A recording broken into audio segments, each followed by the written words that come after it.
Hello everyone and a very warm welcome to your favorite channel by Juice Class 6th, 7th and 8th. My name is Kriti and I am your chemistry expert and आज हम क्या करने वाले हैं इस crash course session में? Today we will be covering sorting materials into groups. बहुत ही प्यारा बहुत ही क्यूट सा चैप्टर है. आज पूरा का पूरा चैप्टर हम जल्दी से रिवाइज करेंगे. आपको माइंड मैप मिलेगा, समरी समझ आएगी इस चैप्टर की, all the key concepts you will understand. क्या मेन टॉपिक्स है इस चैप्टर में जो आप मिस नहीं कर सकते. We will be discussing about that as well. And बस इतना ही नहीं, we also have a quiz plan for all of you, so stay till the end. And पूरा सेशन, पूरा माइंड मैप, पूरा का पूरा समरी जो यहाँ पे भी आपसे शेयर होने वाला है, बहुत अच्छे से सुनना. But before we dive straight into it, फटाफट से हम सब सेशन लाइक कर देंगे. So quickly hit the like button. And also talking about this chapter sorting materials into groups, ये हमने पहले बहुत डिटेल में बहुत अच्छे से पढ़ा है. वन शॉर्ट सेशन इसका हो चुका है and you can find the link in the description box. तो कहीं भी आपको कोई भी प्रॉब्लम आती है, आप वो वीडियो जाके देख सकते हो. आज हमारा क्या एजेंडा होने वाला है, आज हमें फटाफट से चैप्टर रिवाइज करना है. हमें समरी पता होनी चाहिए, हमें वो की कॉन्सेप्ट्स पता होने चाहिए which we just cannot miss from the exam point of view. So, in today's class, we will be covering objects around us and properties of materials. And ये दोनों जो सब टॉपिक्स हैं, the moment we cover this, we will know the entire chapter and बहुत अच्छे से हमें वो चैप्टर समझ आ चुका होगा. So I hope you all are super duper excited and let's get started with the first part, that is objects around us. इससे हम स्टार्ट करते हैं. ओके, अब there are so many objects around us. कितने सारे objects हैं, मतलब eatables है कितने सारे हमारे आसपास. If I look around here, I can find a lot of stationary items. घर पे आप देखोगे कितने सारे toys हैं. There are so many things around us. पर जब हम किसी शॉप पे जाते हैं, we find everything is sorted for us. We find that everything is kept in a very systematic manner. And this kind of helps us to find whatever we need. हम कितनी जल्दी कोई भी आइटम किसी भी शॉप में जाके choose कर पाते हैं क्योंकि सब कुछ बहुत सिस्टमैटिक वे में प्लेस्ड होता है, right?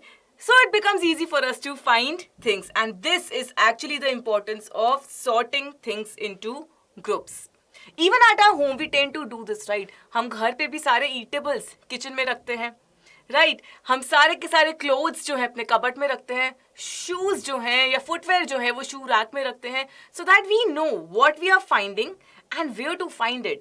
So we also tend to sort things as much as I can, as much as all of us can, right? Yes. Next important thing, यहाँ पे कभी भी आप किसी शॉप में जाते हो, कोई भी आपका फेवरेट पेन है, आप जाके all you need to do is enter the section where all the stationery items are kept, enter the section where all the pens are kept, and then you can pick up your favorite pen. So ये जो sorting है things की, जो हम चीजें sort कर रहे हैं, कहीं ना कहीं हमारी लाइफ बहुत ईजी कर रहे हैं. That's why we are getting into this. Now there are so many ways to sort things. So there are so many things around us and there are so many ways to sort them. Now the first basis is uses. Uses के basis में हम sort कर सकते हैं. कैसे? इसका मतलब ये है कि जिसके कॉमन यूज है वो सारे items are being placed together. For example in your kitchen all eatables are placed together, right? या as I was telling you कि फुटवेयर हम एक जगह पे रखते हैं, क्लोथ्स हम एक जगह पे रखते हैं, तो इन सब का पर्पस सेम है, इन सब का यूज सेम है.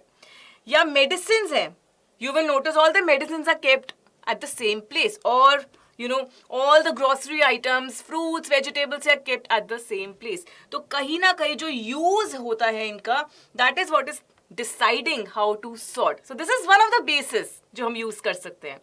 What else? Well, we can also group things based on their shape. हमारे आसपास कितने सारे ऐसे items हैं which are spherical in shape. So हम orange खाते हैं, that is definitely spherical in shape. Globe is spherical in shape. Next is rectangular. Chocolates, we all love chocolates, right? Rectangular in shape. By the way, spherical भी हो सकती हैं. What else? Book is also rectangular. Now coming to cylindrical, a bottle is cylindrical in shape, drums are cylindrical in shape. So shapes के basis पे भी हम decide कर सकते हैं कि कैसे उन्हें sort करना है. Next basis can also be based on material that is being used. So एक सिंगल मटेरियल से आप डिफरेंट ऑब्जेक्ट्स बना सकते हो. जैसे कि मान लो आपने स्टील की हम बात करें, so we can have a steel plate, a bucket और अ फोक. कुछ भी हो सकता है स्टील का. और maybe I talk about wood. Now when I say wood, you know that you can have a wooden chair, you can have a wooden table, you can have a ladder. So many things are made up of wood, or maybe a wooden board for that matter. Similarly, I say plastics. Now, plastics एक ऐसा material है जिससे कितना कुछ हमारे आसपास बन रहा है. अगेन बकेट्स हो सकती है प्लास्टिक की, टेबल हो सकता है, चेयर हो सकता है, पेन हो सकता है, बैग हो सकता है, and the list is endless. So, based on a single material as well, we have various objects that are made out of it. Not just that, actually you will notice एक single object की भी अगर हम बात करें, वो different material से भी बना हो सकता है. So if I say glass, some of you will say कि वो जो glass है वो steel का बना हुआ है. Some of you will say no, plastic का बना हुआ है. Some of you will say no, वो तो glass का बना हुआ है. So कहीं ना कहीं एक single glass की भी अगर हम बात कर रहे हैं, so that can also be made using different materials. And similarly, if I say pen, some of you will pick up a plastic pen, some of you can pick up a metallic pen. So again, object same है pen, but it's made up of different materials. Or I say spoon. Again, steel का spoon हो सकता है, plastic का spoon हो सकता है, wood का spoon हो सकता है. So this proves that a single object can also be made using different materials. Now, जब हम सिंगल ऑब्जेक्ट की बात कर रहे हैं, कई बार हम देखते हैं कि उसका कुछ पार्ट जो है वो एक मटेरियल का बना हुआ है, कुछ पार्ट दूसरे मटेरियल का बना हुआ है. For example, we have this pressure cooker over here. Okay, हमारे पास यहाँ पे कुकर है. हम देख रहे हैं जो उसका मेन कुकिंग एरिया है, जो मेन कुकिंग पार्ट है, that is made up of steel. So जो मेन कुकिंग एरिया है वो स्टील से बना हुआ है, विच इज एन अलॉय, जिसमें मेटल्स हैं. क्यों? क्योंकि वो हीट को कंडक्ट कर देते हैं, तो हमारा खाना गर्म रहेगा. बट जो उसका हैंडल है वो बना हुआ है प्लास्टिक से, क्योंकि प्लास्टिक जो है वो हीट को ट्रांसफर नहीं होने देगा. So for our own safety the handle is made up of plastic. So based on the materials that are being used to make a single object, we can have multiple materials. अब ये सब कुछ जो हम बात कर रहे हैं डिपेंड करता है उनकी प्रॉपर्टी पे. जैसे मैंने आपको हीट कंडक्शन की बात बोली कि हीट ट्रांसफर करने दे रहे हैं, हीट ट्रांसफर नहीं करने दे रहे, ये एक प्रॉपर्टी है. ऐसे हमारे पास बहुत सारी प्रॉपर्टीज होती हैं. So let's get started with the properties of materials now. होती क्या है properties? First of all, what are they? कैसे हम बोलेंगे, कैसे हम डिफाइन करेंगे प्रॉपर्टीज को? सो properties of materials actually decide which material should be used for making any given object. कोई भी ऑब्जेक्ट हमें बताना है, उसके लिए हमें कैसा मटेरियल चाहिए, वो मटेरियल डिसाइड करने के लिए हम उस मटेरियल की प्रॉपर्टीज को स्टडी करते हैं. And we have so many different properties. For example, we have appearance, hardness, solubility, floating or sinking, and transparency. Let's get started with the first one. So सबसे पहले हमारे पास आता है appearance. Now the moment I say appearance, it's how something is looking. And now when you look around, you will find कि कितने सारे different objects हैं जो कितना different लग रहे हैं एक दूसरे से. For example, कुछ ऐसे substances हैं जो shiny हैं, जिनमें luster है, जिनमें कहीं ना कहीं एक shine है. But कुछ ऐसे substances हैं जो dull हैं, जो shine नहीं कर रहे. So this is again a property जहाँ पे कुछ substances जो है आपके shiny हैं, कुछ dull हैं. Now copper and gold, अगर हम इनको देखें, ये lustrous metals हैं, इनमें shine है. वुड की बात करें या पेपर की बात करें, ये डल है. So copper and gold are very different in appearance. जब हम किससे कंपेयर कर रहे हैं उन्हें, वुड एंड पेपर से. तो एक चीज हमेशा याद रखेंगे कि मेटल्स जो होते हैं हमारे, वो यूजुअली क्या होते हैं? मेटल्स आर यूजुअली लस्ट्रस, मतलब metals are usually shiny. In fact we can identify a metal by its shine और बाय इट्स लस्टर. नेक्स्ट, अभी हमने बोला कि मेटल्स जो हैं वो लस्ट्रस होते हैं, बट आप नोट करोगे कि कुछ ऐसे केसेस हैं कि मेटल्स भी डल हो रहे हैं with time. So some metals lose their shine because of air and moisture.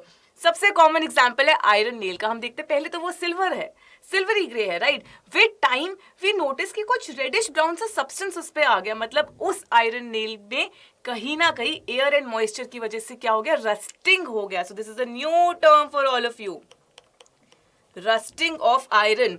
सो जो आयरन नेल्स है वो रस्ट कर गए, राइट, वो करोड कर गए, वो डैमेज हो गए, वो डिग्रेड हो गए.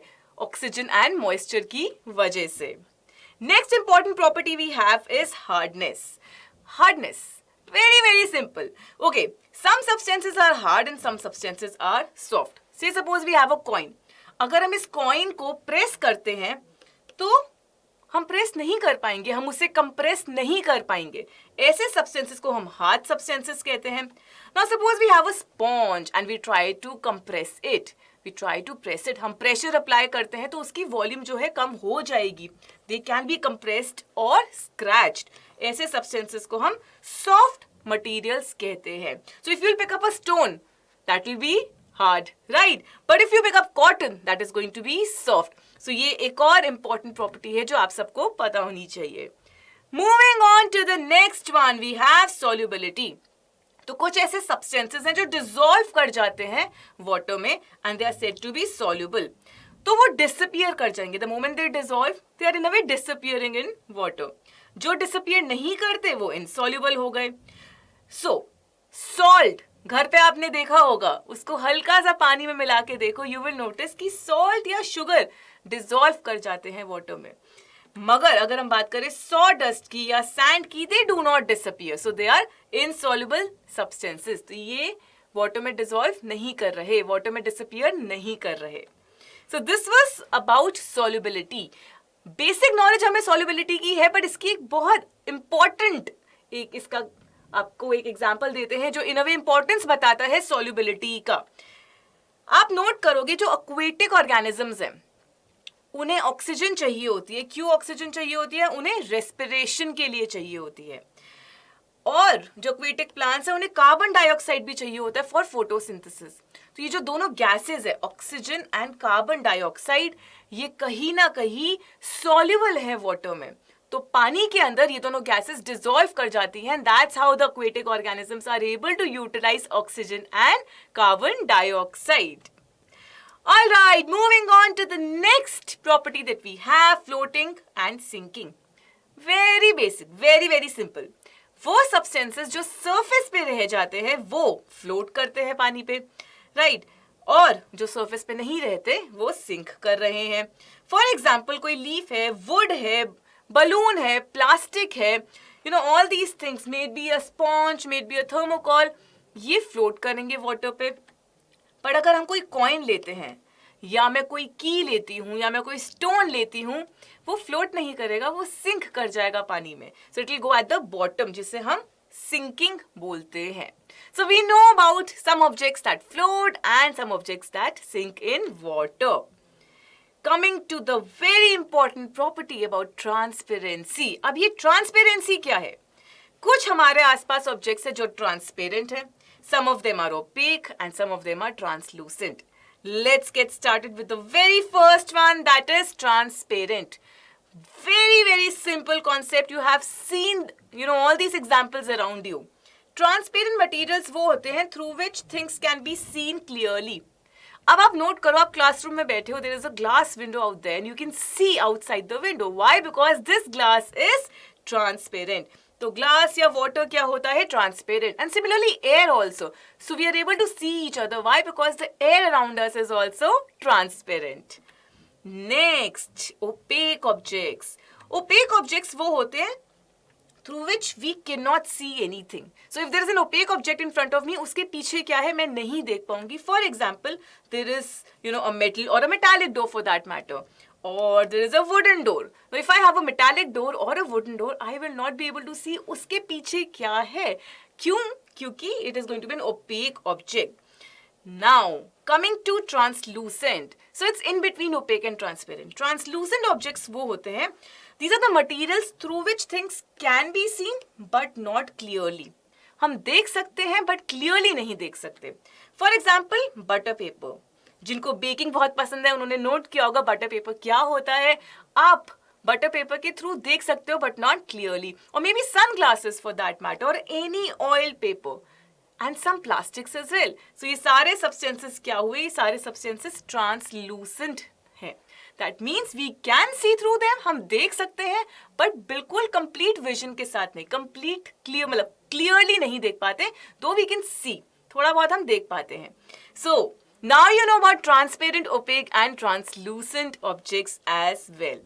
To summarize, we have done all these properties: appearance, hardness, solubility, floating or sinking and transparency.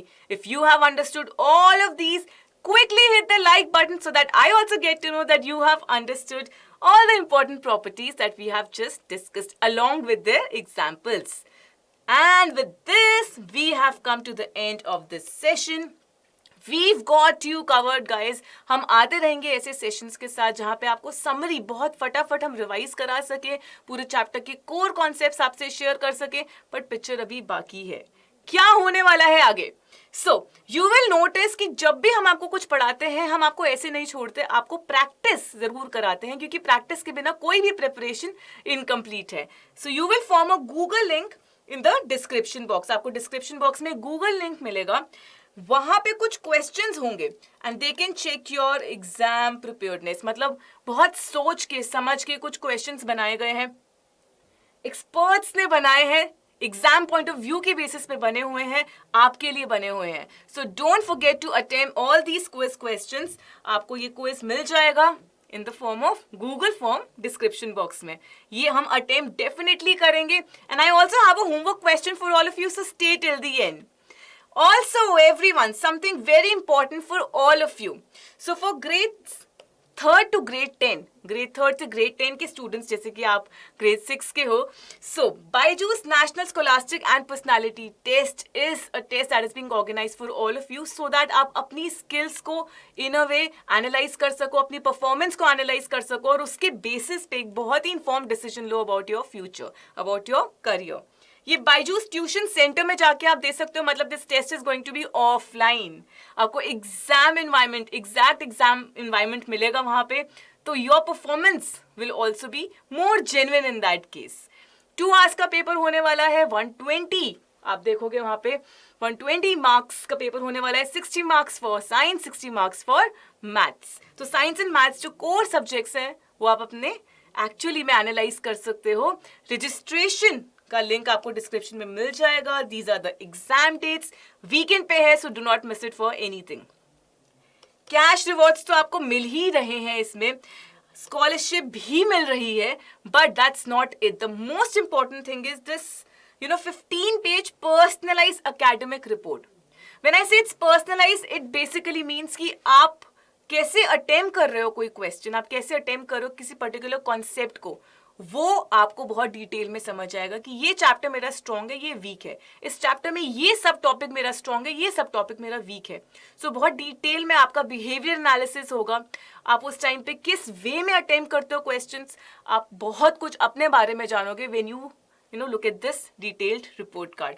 So definitely go ahead and करो अपने फ्यूचर के लिए. This is the first step that you have to take, right? And of course जिसने अभी तक session like नहीं किया, हम फटाफट से लाइक कर लेंगे, चैनल को सब्सक्राइब कर लेंगे ताकि कोई भी क्रैश कोर्स का कोई भी सेशन हमारा मिस ना हो. एंड उसके लिए हमें क्या करना है? We have to hit the bell icon. Now 2 things for all of you. One is a homework question that I am gonna tell you right now, जो आप कमेंट सेक्शन में मुझे आंसर देकर जाओगे. एंड सेकंड, जो Google form के quiz question है, do not forget to attempt that as well. So आपका होमवर्क क्वेश्चन ये है कि जो पेपर होता है, इस paper soluble in water. You can write a yes or a no based on your observation or based on your knowledge. I will wait for your answers. Thank you so much, everyone. Take care. Bye-bye.